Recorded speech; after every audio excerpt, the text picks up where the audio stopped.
ఎందుకో తెలీదనమాట. ఎన్ని సార్లు చేసిన ఈ చేపల పులుసు టేస్ట్ అయితే మనం అస్సల మ్యాచ్ చేయలేము. నేనే కాదు మా ఇంట్లో ఎవ్వరు చేయలేము. మా అమ్మమ్మ, మా అమ్మ చేసినట్టు మాకెందుకో రాదు అస్సల.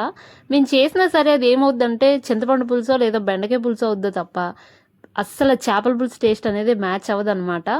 పైగా ఎన్ని సోకులు చేస్తామో మేమైతే. ఉల్లిపాయ పేస్ట్ వేగాలి, మసాలా వేసి కొద్దిసేపు వేయించాలి, లేదా స్మెల్ వచ్చేస్తది అది ఇది అని చెప్పేసి.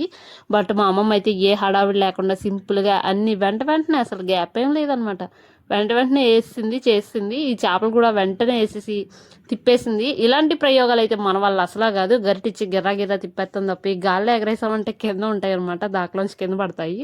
అయితే చిన్నప్పటి నుంచి వీళ్ళ చేతి వంట తిని పెరిగిన వాళ్ళమే. వాళ్ళు చేస్తున్న వంట చూస్తూనే ఉన్నాము. అయినా సరే మనకు ఆ టేస్ట్ రాదు. ప్రొసీజరా డిఫరెంట్ అంటే ఏం కాదు, సేమ్ ప్రాసెస్ ఉంటుంది.